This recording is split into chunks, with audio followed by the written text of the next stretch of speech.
And welcome everyone to this edition of Biz Talk. We are here in our Shanghai studio covering for you the 6th China International Import Expo, or the CIIE. I'm Michael Wang. Well, this year sees over 3,400 exhibitors and nearly 400,000 professional visitors registered to attend. Now, two of those exhibitors are here with us tonight. Kaercher is Vice General Manager and CFO at German cleaning giant Kaercher China. And Thomas Wenzel is General Manager at German health and wellness company PG-Naturpharma. So, gentlemen, welcome. Herzlich willkommen. I feel like this is a German edition of Biz Talk, so welcome to you both. And what a fantastic view, huh? I guess, behind us. The iconic Shanghai skyline, the Lujiazui, is behind us. So, Kaercher China, Rainer, has been at all 6 CIIEs, and Thomas, PG, first time attending the China International Import Expo, so a very nice contrast that we have here. Thomas, let me start with you in terms of why did PG decide to attend the Import Expo this year? There are several reasons. First of all, it's a global exhibition, which is essential for us because we want to become a global player. Second, we are already doing business in China, and we want to extend this business. Third is we have the support from the Chinese government, which is essential to get in this market, to get a several push on it. And at the end of the day, this is a huge market. So we have to enter this market to gain up with our competition, for sure. Yeah, and Thomas, how many years has the PG brand been in the China market? By now we're in China by 7 years, but in the past it was pure selling part. It was without any invest in real marketing and a real push and a real development of the brand in this country. And we found out this is something we have definitely to change. And we already did for this year. We extended a lot. So we extended the stuff, we extended research and development, marketing, whatever. And this is why we, as well, with the help of our local marketing, have the push here on the CIIE Expo in Shanghai. Yeah. So you found that you had to localize a little bit more here in the China market to reach the Chinese consumer. Yes. Okay. Rainer, let me come to you. So 6 years in a row, what are your impressions of the Import Expo overall, and why did you decide to attend this year as well? Well, CIIE, first of all, is a great platform. This platform gives us a possibility to showcase our brand, to connect with consumers, with customers, but also to the government officials. So overall, it's a very easy one-stop solution to understand what consumers want, what the market is doing. So now with 6 years in a row, we are very pleased, and we see overall a very good development of the CIIE. Yeah. You might remember the last CIIE, the topic from importers to innovators. We are very proud of this journey. So first, Kaercher started to import. Then we opened our factory, our regional headquarters, and now our R&D center. Yeah. So the CIIE really promotes this spirit and supports the growth of companies like Kaercher. Yeah, and maybe tell our audience as well, how long has Kaercher been in the China market? More than 10 years in different stages. As mentioned, we have now 5 years ago opened our regional headquarters. This year we opened our really large R&D center very close to Shanghai. Yeah. So very much committed to grow our business here in China, and the CIIE really helps us to get closely connected here to the country and to our consumers. And the regional headquarters for Kaercher is based in Shanghai? In Changshu, which is very close to Shanghai. Yeah. We in believe, Changzhou, okay, got it. That's where we have also our factory located. Yeah. And it's a great location for us. We believe Shanghai is perfect for sales, social media. Changshu is great for more the administrative area, and Suzhou, we really believe it's a fantastic R&D hub.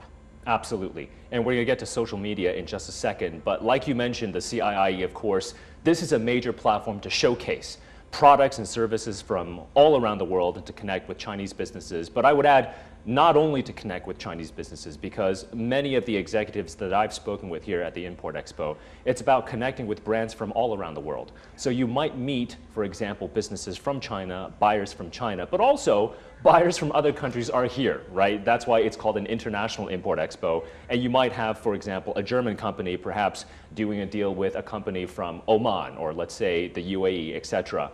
So let's talk about what you two are showcasing and highlighting at this year's CIIE. Thomas, let me start with you. What is PG bringing to the table? What are you highlighting this year at the 6th CIIE? We are highlighting mainly for this year our eye health product line. So we have several patents on several products with our lutein astaxanthin products, which are helping for the eye health in China. And we are focusing on top on the patents, on the certifications we are pushing. Right now we have more than 100 test certifications for Germany and China for several products from our side. And this is what we want to push and explain to the market, that we're really investing in development, in certifications and all those things. On top, what we are for sure looking for is to have, as you mentioned, the cooperation with the international brands. So we are as well developing our own products right now with branded ingredients who support our customers with clinical trials on top, so they can be double sure about the quality of the health insurance we produce. Yeah, and I know, what is Kaercher displaying at this year's CIIE? Well, we are displaying consumer as well as commercial products. For consumer, we have two very innovative products here, which we believe support in general market trends. We see, or we have noticed, that the Chinese consumer wants to have less chemistry. They are much more ecologically focused. Yeah. So we believe is our, for example, new spray extraction cleaner. You can easily clean your carpet or your couch at home when there's a coffee spill or a soy sauce spill. Then with this tool, you can easily clean it without the uses of heavy detergents and chemistry. Yeah. On the other side, for commercial, we have a very innovative tricycle pressure washer, which is perfect for municipal and for compounds. Yeah. So how would you think about innovation in this country, Heine? Because you said that Kaercher now has an innovation center here in China. The executives that I've spoken to speak about innovation speed here in China, because everything happens so fast. The competition, I feel, in the China market is always very, very tough. But if you have a good product or service to offer to the Chinese market, I've always seen Chinese consumers really lining up to embrace that brand. So when you think about innovation here in the China market, how do you think about, how do you strategize when it comes to innovation? It's a very good point, Michael. I can fully confirm this. We see, especially in the appliance sector, that the cycle times get very short. Yeah. The major companies launch new products every half year, and they bring new features very fast to the market. Yeah. So for us, it's key element and very vital in our strategy to be here local in the market, to understand what are the latest trends and to have them very fast out in the market. Also, for example, China is a leading player in the battery game, and this is also what we see on the consumer side and commercial side. In both applications, people value the freedom to move around without having the need to use a power plug and to have an independent source of energy. So we want to tap into these resources, and that's also why we decided with our R&D center to be in Suzhou, because due to the university connections. Yeah. And that's also part of the CIIE, the 6th CIIE. We want to connect with universities to understand what programs we can develop jointly, how can we tap into these resources, how can we attract students to work in our company, do internships in our company, and support our growth with young and fresh talents. Yeah, so how would you rate the talent ecosystem then, Heine, for the China market, and I guess for your industry? Overall, it's really good, Yeah. we have to say. The Chinese brands have evolved. We see China brands are going more upmarket, more luxury. Certain brands have evolved in the last 5 years. For example, Colmo, a very successful brand from Idea, which is now luxury. So overall, China has a lot of talents to develop design brands and also products. Yeah. Last year we had a design competition with a university, and I saw the designs, and I must say I was really impressed. Yeah. In the end, you can really say this is a cool product, and best of it, what works in China will 2 or 3 years later work also in other countries. So you can easily adopt those designs, slightly tweak them for localization, and then export them from China in 2 or 3 years into other countries and sell them there as well. So with this talent base, we are very confident that we have set up the right decision here to have this R&D center and continuously be active in this area. Yeah, and I always feel like if you can succeed in the China market, there's a high probability that you can succeed in other markets because it is just so competitive here. Thomas, I want to get your take on this as well in terms of how does PG think about innovation in the China market? The main point for the innovation in the China market, from my perspective, is about the consumers learning more about the usage of the nutritions. Yeah. In the past, it was like they took a vitamin C, they took maybe calcium, whatever. Right now, they're more keen on having a solution about it. And the innovation is coming from international markets, but as well from the developments from Chinese manufacturers, that the ingredients are mixed in a solution, like our gums for the astaxanthin plus zeaxanthin, to support eye health with about 90%, to ensure that your eyes are not getting harmed while using ongoing smartphones, tablets, or whatever. Yeah, the lutein demand, so lutein is good for eye health. Yes, definitely. I'm assuming this should have a very big market here in China because, well, I mean, all around the world, people are looking at their mobile phones all the time. Yes. Chinese students are very studious, let's put it that way. They put in long hours when it comes to studying as well. So when it comes to, I guess, informing the Chinese consumer about the PG brand, perhaps how do you think about that? Because the competition, I think, in this space, when it comes to supplements, health and wellness in general, is very tough. It is tough on one hand. On the other hand, we have a focus on our process internally. We have the certifications, we have the patents, we have the products. We ensure with a complete supply chain that we always get the best products. And you should know the German brands are mainly known for highest quality, for craftsmanship, for engineering and all those things. And this is what we fulfill from our side. At the beginning, we just sold 120 million of the lutein gums this year. Prognosis is to double it for the next year. But we need to make sure to explain it to our customers. By now, we didn't do this. We just sold because of the German craftsmanship. But we want to extend this with our marketing to show it in the market what the real benefit of those products were. Yeah. It's not only a lutein. It's a branded lutein. It's with on-top mixtures with other different products beside of the taste, and it's working. Yeah. Rainer, I'm going to come back to you in terms of how you view the overall ecosystem, I guess, when it comes to the competition, when it comes to the market potential for your industry specifically.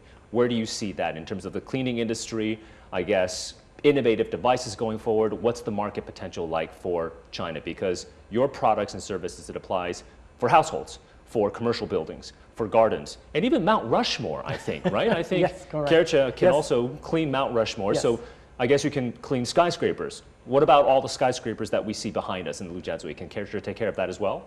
For sure, and it would be my Okay. pleasure to do that. Yeah. Because we have really a wide range of product portfolio. And when you ask for trends, this is actually one trend we see.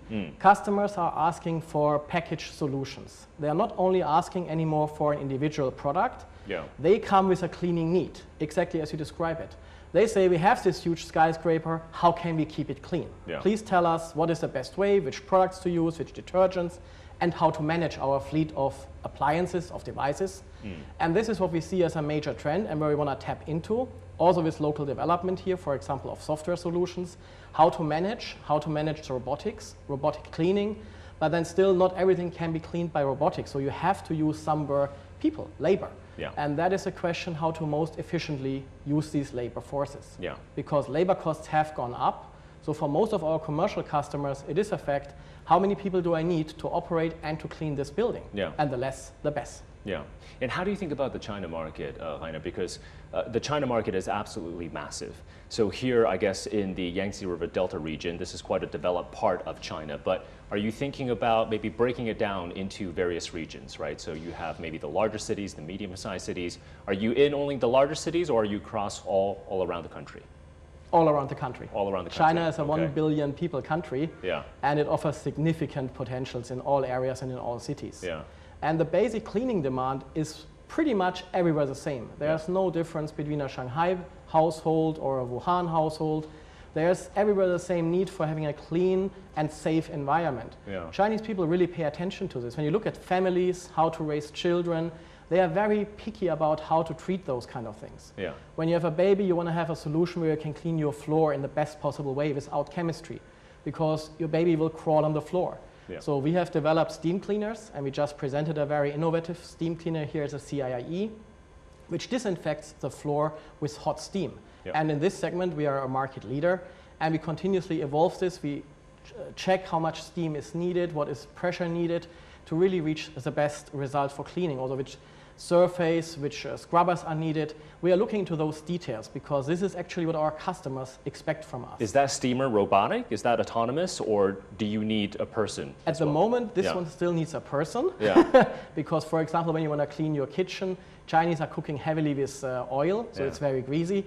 And there to use a robot is simply not yet technically really possible. Okay. So on those very fine things around your stove, you need to use still a person. But the aspiration then for the China market, are you thinking about robotics eventually? Yes, we are launching 2 new vacuum robotics this year also. Yeah. And we are very confident they will find interest in the China market. Yeah.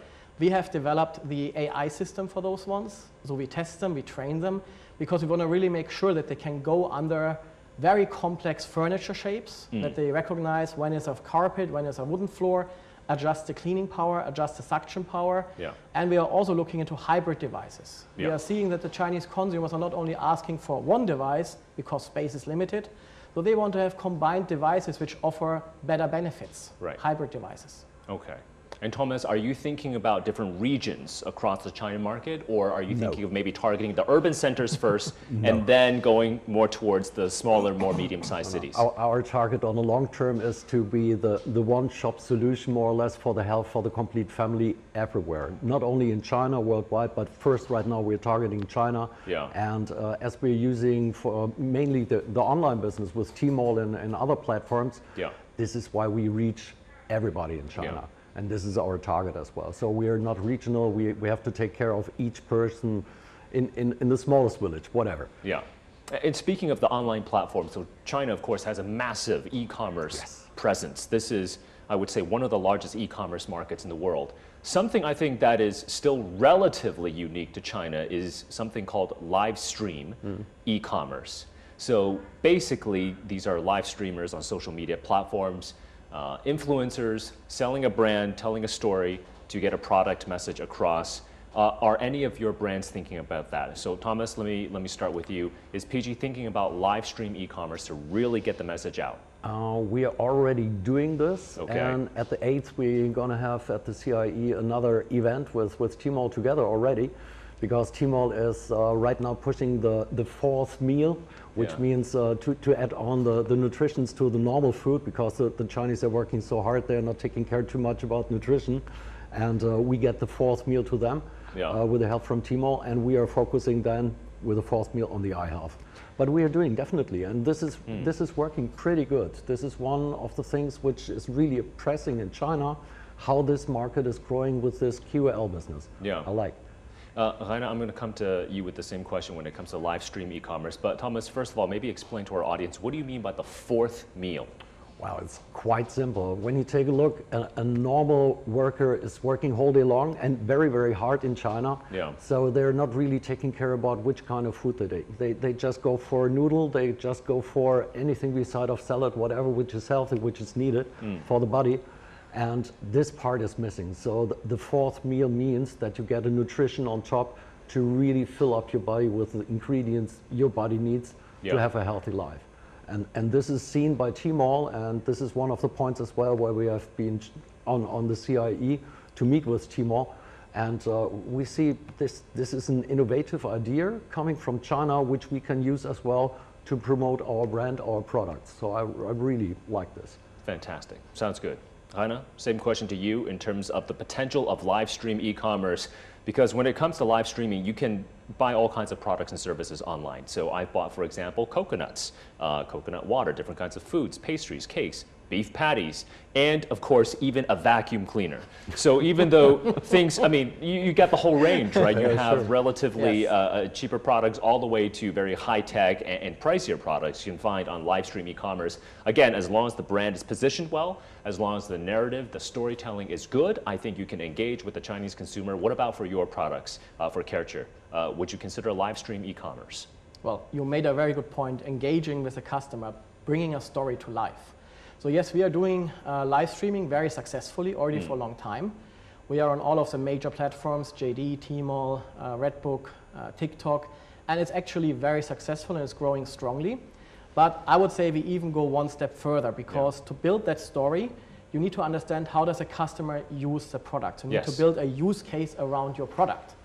So normally you can do live streaming from an office environment, from a studio or wherever, but we go one step further. We rented an apartment. Wow. And in this apartment, we put cameras. So our customers can follow an artificial family and see how they use in everyday life our products. So you're sitting at the breakfast table, you have breakfast, coffee spills over, use our new spray extraction cleaner. Yeah. You want to clean the kitchen from grease, use a steam cleaner. You're using the bathroom, use a window vac on the mirror. So we really want to show them how in your household you can incorporate very easily those products. And it has proven really majorly successful to really have live environment, live demonstration, and not just explain theoretically what a product is there for. So the story makes half of a good sale. Yeah, got to show and tell. Yes. I want to zoom out a little bit, maybe take a look at the bigger picture. So we've talked about the CIIE, we've talked about the brand portfolio that each of your companies are offering to the China market. I want to talk about the overall business environment, maybe for multinational companies here in China, and just to get your overall perspectives on that. Because now the global economy, it almost seems like we're entering into a new age, because we've had sort of a low interest rate environment for a long time, a low inflation environment for a long time, relative visibility in the global economy. And now it seems like the global economy is slowing down somewhat in the advanced economies as well. So in this sort of global macro backdrop where we might see slower growth, higher interest rates, higher inflation in certain parts of the world for longer, what do you think is perhaps the significance of the China market for multinational companies these days? Thomas, maybe I'll start with you on this one, and then Rainer, I'm going to come to you. Bit of a difficult question, very broad question. Overall thoughts? In general, it's a broad question, but I'm in a lucky position, you see. Our business, and especially in nutrition, is growing year on year by 100%, even more. 2022, we had a 200 billion yuan business in China overall. Wow. And this portion is not already filled. So we have a big portion to grow in. And this is one of the surpluses we have with our product line. So I do not see any efforts for our brand, for our products, because the interest is increasing more and more. Yeah. And this is natural because the people are still working hard and they need some nutrition on top, and they need good stuff. And the part where we are in right now and at the stage in China from the revenue perspective and from the reach to the customers, it's just a small portion. The Chinese market is so huge, we can still grow. So I do not really fear any economic breakdown because the Chinese market is too strong. It's too big. So it will take many years. Okay, the 100%, so remind our audience again, so you're saying what has doubled? The sales has doubled, or? The complete category. The category of the nutritions in China is increasing year on year, more or less by 100%. Okay. And this is for sure something where we can use this portion for reinvest in research and development to check for the needs of the customers, because from online business, you get as well the feedback from the customers. What are the needs? Do they want to have more focus on the eye health? Do they want to focus on men health? Whatever.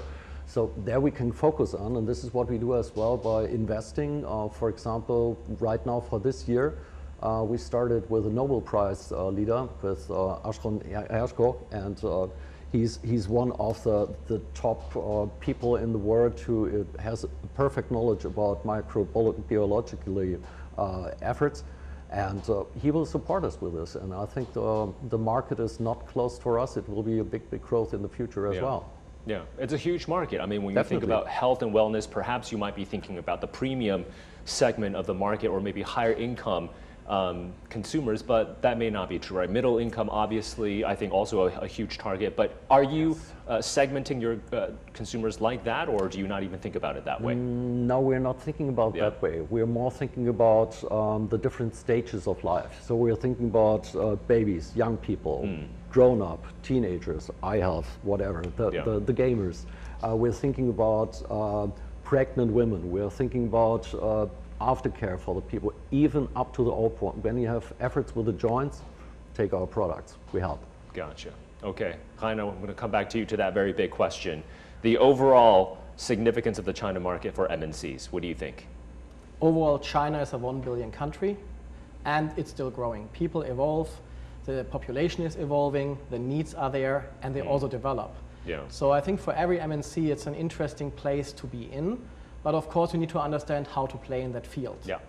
You might remember for the 5th CIIE, President Xi Jinping announced the institutional opening up, bringing high quality products to China, dual circulation economy. This is what we see. So for sure, China wants to develop in the right way. And when the companies bring in the attractive and right product, also ecologically friendly products, then we believe there's a big chance. And for us, we see this spot. We bring innovative production technologies, innovative manufacturing technologies.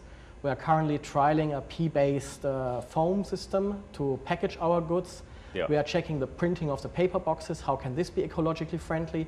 So we are doing a lot of those kind of high technology things along the entire supply chain.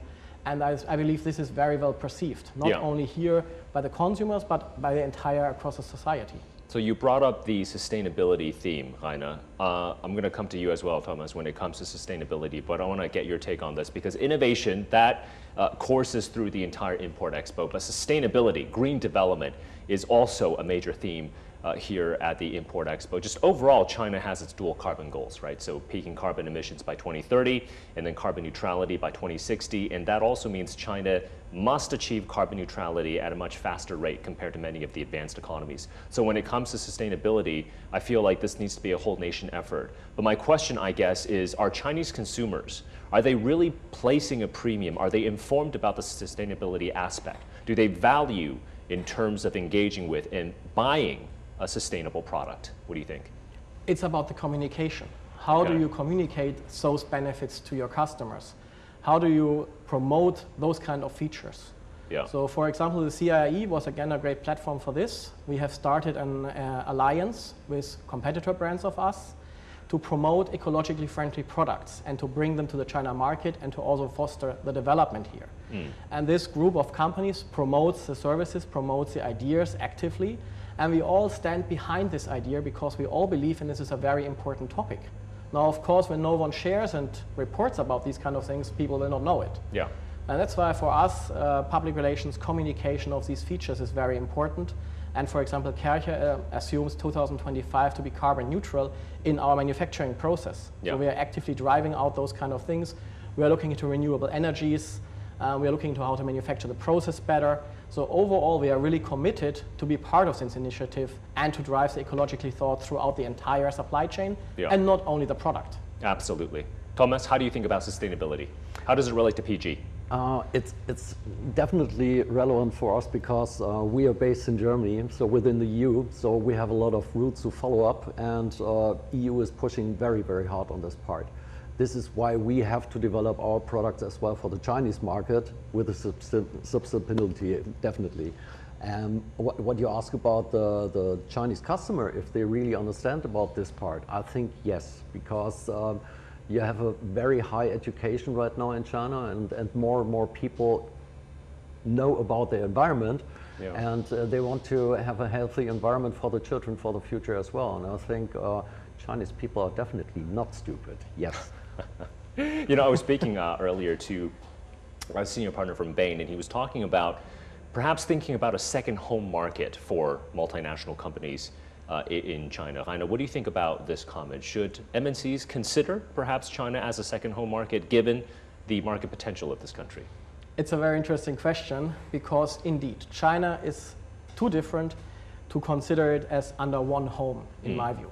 Fair enough. So China plays in different areas, plays with different rules, plays with different products, with different consumer needs, with different consumer habits. So to really understand it, you need to have a local, strong organization in place. So for sure, it makes sense to have a sort of second home here to really promote a strong and local on-the-side experience and understanding. This is vital. When you have a team somewhere in the world and it's very much disconnected, you will miss on trends, you will miss on developments. And last but not least, you're not fast enough. The China market is very fast. It's very fast. You have to be agile. I feel you have to be digitalized as well. So when you think about how to position your brands and companies for the future, this country right now has about 400 million plus when it comes to the middle income group. That is forecast to double to 800 million plus people in 2035. So around the population, I guess, of the EU and the United States combined. So when you think about future positioning, how do you think about that? Thomas, how about I start with you? Because you've been here now for what, 7 years, PG, the brand itself. When you take a look at the next 10 years, 15 years, how do you think about that? We still have not reached the limit on the Chinese market, so we will still grow in the Chinese market for sure. But to be on the safe side, we have to extend worldwide as well. So next step will be to place the first step after China in USA. We are placing in other European countries as well. But focus still is on Chinese market, and I think the pure growth of the Chinese market is already overextending what we could expect from pure Europe. So we need to extend, yes, but focus by now China. Okay. Rainer, same question to you. How do you think about the long term when you have such a burgeoning middle income group? Well, Kaercher is committed to the China market, and you can see this in all our actions. We are growing more and more. We are building up more structures here. And the R&D center just mentioned with 120 engineers will grow over the next 3 years to 300 people. So we believe it's a local for local approach. Yeah. We can tap into this market and can be also very successful. And as you also mentioned, we have not yet reached the full potential of this market. Yeah. So we also believe there are substantial growth possible. Yeah. But given you are tapping into the consumer, you understand really their needs, what they want. You are fast with your supply chain, agile, lean supply chain, and you have the right understanding. So these are the key critical areas, and that's why a second home is vital to fulfill this and to really tap in this potential for the future. Well, you mentioned supply chains, and I want to get your take, Rainer, on the manufacturing ecosystem here in China. So according to China's Ministry of Industry and Technology, the added value of China's manufacturing sector is about 30% of the global total. So it's #1 for 13 years in a row. What's your take on China's manufacturing ecosystem cluster overall, supply chains, logistics, in terms of getting the product to market? What's your overall take on that? China will focus on certain areas. We see that China is very ambitious, for example, battery technology. So naturally, they will push on these areas, and to foster this one also as one of the core segments. High technology, also for sure. What we see and notice is that the normal manufacturing, the labor-intensive manufacturing, or the ecologically questionable manufacturing is reduced and is moving out into other countries. Yeah. So it's a very clear trend, and this is also supported by the government policies, which we see that they are in place to really go in this direction and support companies on innovative manufacturing processes to go this way and to push for this. Yeah. Okay. I'm going to zoom out even more. So we've talked about the product, the company, I guess the multinational level. Now, of course, I want to talk about the economic relationship between Germany and China. Having two German brands here, I think it's probably apt to talk about that. So last year, China is still, I guess, Germany's largest trading partner. So last year, about 300 billion euros worth of trade between the two countries. How do you see the future of the Germany-China economic relationship? Thomas, how about I start with you? I would see it in a still increasing part. So as well for the economic partnership we have with both countries, I would say it will still get deeper. When I take a look, and especially in our area, for sure we're sourcing local to support that we have the German product line. But when you take a look further, 90% of the raw ingredients are coming, in fact, from China. And this will not be stopped from yet to now. This is built up over the years, and this will increase from my perspective. So I would say for certain areas, it might get down a little bit because the consumer behavior right now, because of inflation in Germany, whatever, is going a little bit down. But the total of new products, new developments will increase, and I see more an increasing business overall for the next year. Rainer, same question to you. The future of the Germany-China economic relationship. Well, I believe it's a great partnership, and it will continue to grow in both directions. We see German companies are more exploring maybe China, and we also see Chinese companies going over to Germany. Yeah. The new energy vehicle companies are now starting to sell their cars in Germany. They are very successful with this. The latest cooperation with Sixt, for example, is so very successful in this market. Yeah. On the other side, at this year's CIIE, 130 German exhibitors. Yeah. So there's a strong interest from the German community to still grow the business in China. Yeah. So overall, I'm very positive and optimistic. For sure, it will level out at certain areas. There will be strengths in certain areas where one country is maybe stronger than the other one. But overall, it will be a very mutual growth in the next years to come. No, totally agree. Yeah. And Rainer, how many years have you been in China now? 13 years already. 13 years. Yes. So if you go back to Germany and you had to, I guess, tell a German community about China, what do you think you would say to them? Because I feel if you don't come to China, perhaps you might not understand this country that well if you just perhaps watch the news media. I guess that applies to all countries, right? If you want to understand a culture, want to understand a country, you have to be underground, talk to the people, experience its culture. What would you tell Germans back home about China? The easiest answer, I invite them to take a look at this fantastic skyline. Yeah. Shanghai is a unique place, China is unique. And as you rightfully said, to understand a country, you need to come and visit it. Yeah. Only when you really understand it, when you are here, you can experience it, Yeah. then you know what's going on. And that's why I'm very happy that a lot of our colleagues from Germany are now using the chance to come here to China Yeah. to understand what has happened over the last 2 to 3 years, because things have evolved Yeah. at a rapid speed. Yeah. China is a country which evolves still at a very, very high pace. Yeah. And when you are not here for 2 or 3 years, you will miss things. So that's Absolutely. really a key point, and that's why I all invite them over. I'm Yeah. happy to have visitors, and I encourage them. Yeah, absolutely. Speaking of high speed, which country's high-speed rail is faster? Is it the Chinese high-speed trains or the German ones? Anyway. Don't say any word. Don't say anything. No, Thomas, same question to you in terms of what would you tell Germans back home? You can echo what Rainer said, or you can add on to anything that Rainer said. Adding on, it's a little bit different. The main effort is, yes, I agree, you have to see the local part in China, and it's really incredible. Not only the view, it's about the food, the culture, the ancient stuff. I really love the ancient culture on top. Yeah. But it's too hard to travel to China to see everything, because China is not only Shanghai. You have Shenzhen, you have Beijing, Guangzhou, all the different parts. Yeah. And I think if you really want to know every part, you have to retire first and then travel for 20 years. For sure. Then you might know Yeah. a little bit of China. But look, the high-speed rail makes it easy. Makes it easy, I would say. A great infrastructure here. It's too fast. You have to take really a look fast. outside. Although Porsche has brought a supercar. Excuse me, not a supercar. They call it a hypercar to display at the Import Expo. What is it called? It's called the Mission X. So there's a Porsche 963, also a hypercar on display here with the Michelin tires. But the Mission X supercar looks fantastic. Although you guys have competition with the Chevrolet Corvette, which is also on display, the fastest Corvette ever. Okay, we're getting too much in terms of the need for speed here. But again, I want to put you two both on the spot with another question in terms of your favorite, perhaps Chinese dish. Thomas, I don't know how long you've been coming to China, but is there a particular Chinese dish that you like? I mean, the German and Chinese cuisines are very different. Although, in the northeast part of China, which I'm from, I love sauerkraut.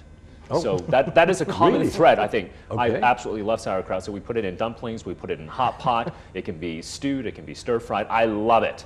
You should come to Frankfurt area where I'm from, because this is one of the famous dishes you can get there. As really, well. really tasty, really good. I totally agree. Yeah. Coming back to your part, in China, I love noodle soups with Noodle beef. soups. Noodle soup with beef. Even in the morning when I have my breakfast, I do not have continental breakfast. I go for my noodle soup. I really like it. That's a very different dish compared to a German breakfast, I must say. It is, yes. Okay. No bread, no butter, no whatever, but just the soup. It's hot, it's spicy. I like the spice in it as well, Yeah. so it's really tasty. Fair enough. Rainer, do you have a favorite Chinese dish? So you have a connection with Hunan. Yes. And you can take the spice. Is one of your favorite dishes a Hunanese dish or something else? Pretty close. Okay. Chongqing hot pot. Chongqing hot pot. Yes, nothing is better. Nothing is better. Yes. What do you like about Chongqing hot pot? So it's very mouth-numbing. Yes, correct. It's very spicy, but you have such a flavorful selection. Yeah. It's simply fantastic. And you sit together, you can discuss things. It's a very relaxed atmosphere. Yeah. All of it around this one pot, and it's simply a great place to be. Yeah, yeah. Great social atmosphere Yes. as well to connect with friends. Okay, gentlemen, thank you so much for your time. We are all out of time, unfortunately, and I would highly recommend to both of you, well, Rainer, you've done the Huangpu River Yes. cruise, right? So Thomas, you haven't yet. He has to invite me. Yes, you have. He Yeah. will take me with him. So you can get this cruise right behind us, as you can see, this gorgeous skyline, both in the daytime and at the nighttime. A boat is coming now. There's a cruise ship coming now. I'm not sure if it's coming into the screen. You're going to see it very soon. It's coming. It's coming. Sooner or later, well, you'll see it, I guess. But it's a slow speed, It's right? a slow speed. You need to enjoy it. You Come on, have you to don't enjoy race it. through You it have to here. enjoy Yes. the view. Okay, I'm going to try and talk as much as possible to make sure our audience can see this cruise on the Huangpu River. There we There it go. is. There we go. Here we Our go. studio director has finally made my wish come true to show our audiences abroad what a beautiful view. That gorgeous view where you can see the iconic Bund in Shanghai as well, the iconic Shanghai skyline of Lujiazui. Very beautiful. Fly into any part of China, you can get into Shanghai very easily. But we're going to have to leave it there. Rainer, thank you so much for your time. Thomas, thank you so much for your time. And Thank each you. of you, please Thank you very enjoy the much. rest of your time at the China International Import Expo. Maybe I'll come and visit your booths and stands as well. Okay, so thank you so much for sharing your insights with us. Thank you. Thank you. Thank you. Yes. And that's going to do it for this very special China International Import edition of the Biz Talk. I am Michael Wang here in our special studios here in Shanghai. Thank you so much for joining us. We'll see you again next time.